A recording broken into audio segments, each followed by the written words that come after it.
I'm Lisa. We're real estate agents in the Shenandoah Valley. We love where we live, and we can't wait to show you. Welcome to the channel.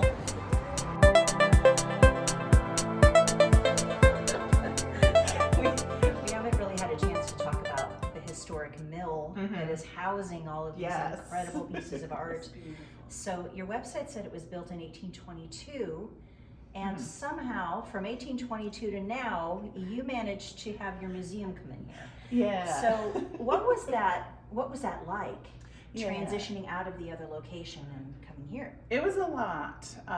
So we, until last June, we were located in downtown Harrisonburg in a historic home.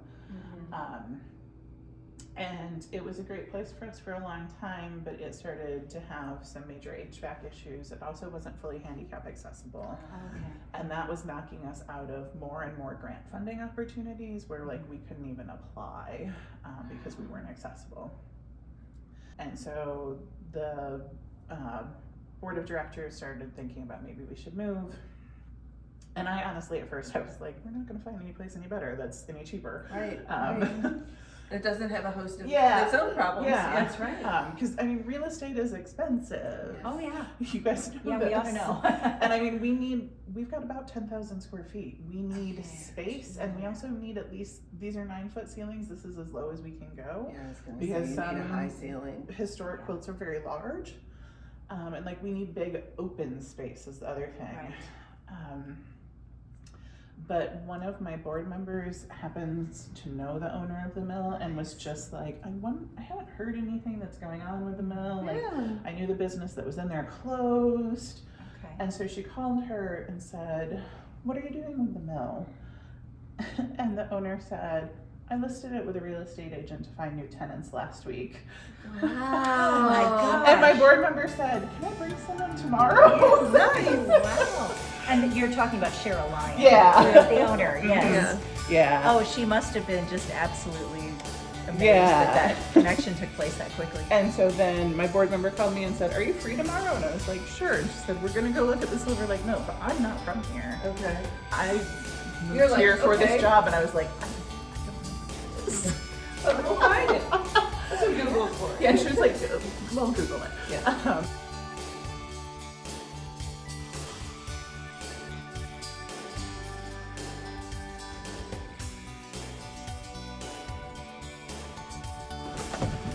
Oh, cool.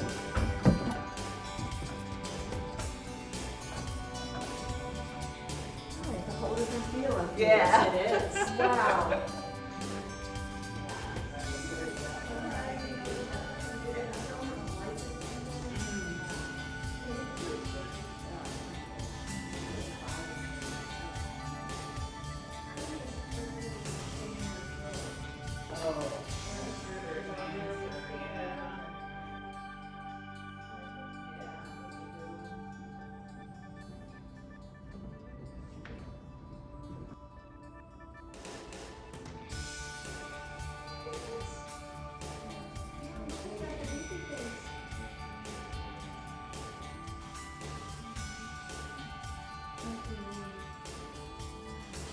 It's a really neat place.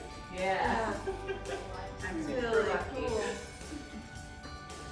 That's the wonderful thing about a lot of these is that when you look at them, just like art, right? You look at them this way and then you get really close in and you see the elements, Different right? details, yeah. Well, and those elephants, I mean, I've been looking at those quilts for like 2 months. So Melissa, since we're here at the Virginia Quilt Museum, I wanted to show you one of my quilts. When I say my, I did not make this.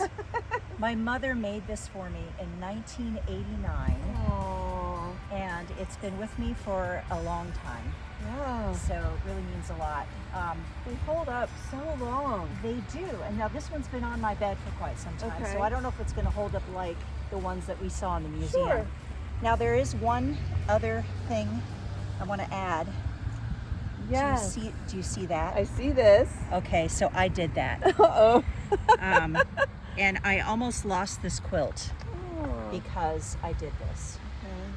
So it was 1989, around Christmas time. I was making my parents a surprise gift that I needed to paint with acrylic. And I was hiding in my room to do it because that was the only place that I could go to do this. And I got just a little bit of that blue paint on there. Well, my mother found out, and she didn't disown me, but she basically said, you can't have this quilt. So for about 25 years, she kept took it away. the quilt. Now I don't blame you, Mom. I did a terrible thing. I did a terrible thing. But since then, she has given me back the quilt and forgiven me, and she better understood, of course, after Christmas that I had made something for them. It was an accident. It was not the way it should have gone. Yes. So, but this is why I love quilting, because you can leave your mark like an artist leaves their signature. Yeah. You can leave your mark. And that's how I remember 1989, because it's written in here. Yeah. But the paint will forever be a stain on the memory of my quilt. But you got it back. I did, I got it back.